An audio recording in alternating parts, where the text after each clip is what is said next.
سامعین محترم، گزشتہ آیات میں گزرا کہ جب حضرت یوسف علیہ السلام سے حضرت یعقوب علیہ السلام کی ملاقات ہو گئی، بما اپنے اہل و عیال مکمل خاندان کے ساتھ مصر میں تشریف لے آئے،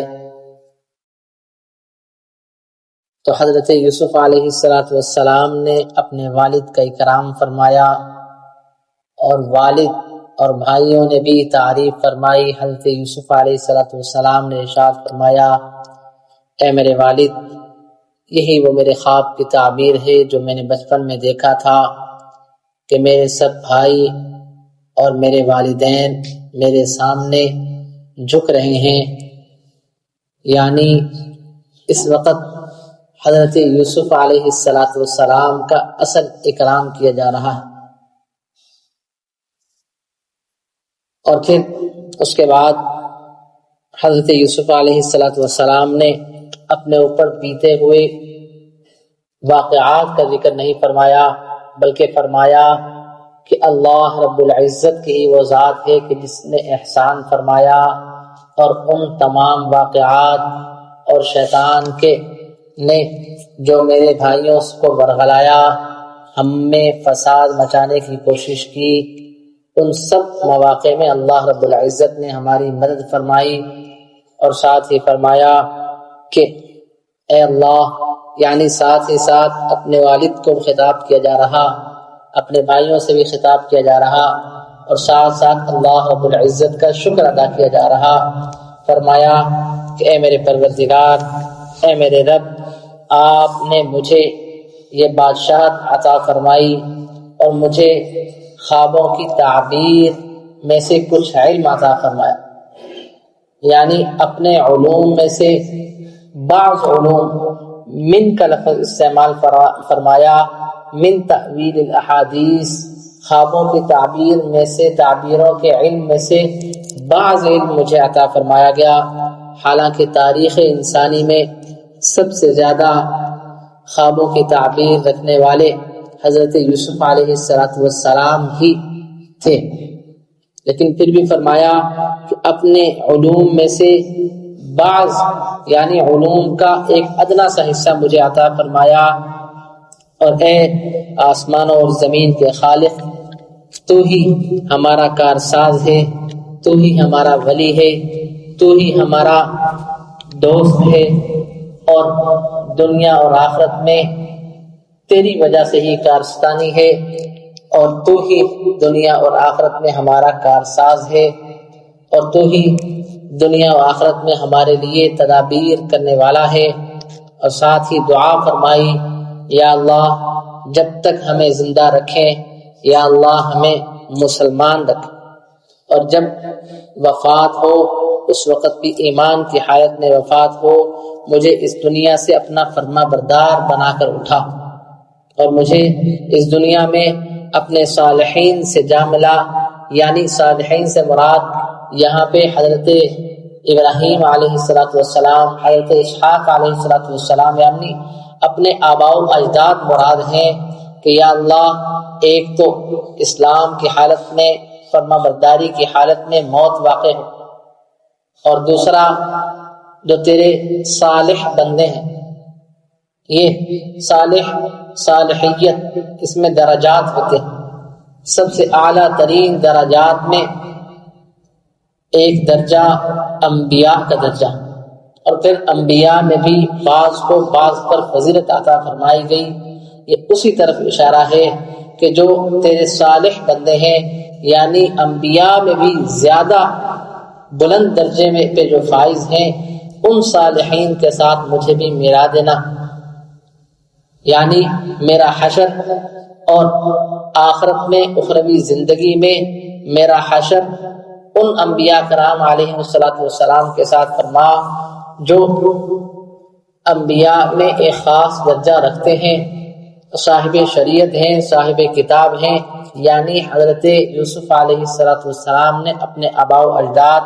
اپنے والد حضرت یعقوب، اپنے دادا حضرت اسحاق اور اپنے پردادا حضرت ابراہیم علیہ السلام کی طرف اشارہ فرما۔ علماء نے فرمایا کہ ایک نبی کی ذات جن سے کفر تو کیا اللہ رب العزت کی ادنا سی نافرمانی بھی بعید ہوتی ہے، وہ بھی اپنے لیے ایمان کی حالت کی موت، اسلام کی حالت کی موت، فرما برداری کی حالت کی موت کے لیے دعا فرما رہے ہیں۔ اس سے امت کو سبق ہے۔ اللہ رب العزت نے انہی کلمات کو اس قرآن میں ذکر فرما کر قیامت تک کے لیے لوگوں کو بتلا دیا کہ انسان جس درجے پر بھی پہنچ جائے وہ اللہ رب العزت کی رحمت کا محتاج ہے۔ اسی لیے انسان کو چاہیے کہ اپنے خاتمہ بالایمان کی دعا ہر وقت کرتے رہنا چاہیے، چاہے انسان کس بھی مقام تک پہنچ جائے۔ اپنے عاجزی اور انکساری کا یہی تقاضا۔ اور آگے فرمایا کہ یا اللہ آپ نے ہی مجھے یہ سب کے سب علوم عطا فرمائے اور آپ ہی کارساز ہیں اور آپ ہی ہمیں صالحین میں سے ملا دیجیے۔ اور پھر اللہ رب العزت نے رسول اللہ صلی اللہ علیہ وسلم سے دوبارہ سے خطاب فرمایا کہ اے نبی، یہ سب کی سب جو واقعات ہم نے آپ کے سامنے ذکر کیے یہ اللہ رب العزت کی طرف سے وحی کیے گئے ہیں، اور یہ غیب کی خبریں ہیں، اور یہ غیب کی خبریں پہلے آپ کے پاس موجود نہیں تھی، بلکہ اللہ رب العزت نے اپنے علوم کے ذریعے سے، اپنی وحی کے ذریعے سے آپ تک ان واقعات کی تاریخ اور ان واقعات کو من و عن ذکر فرما دیا، تاکہ آپ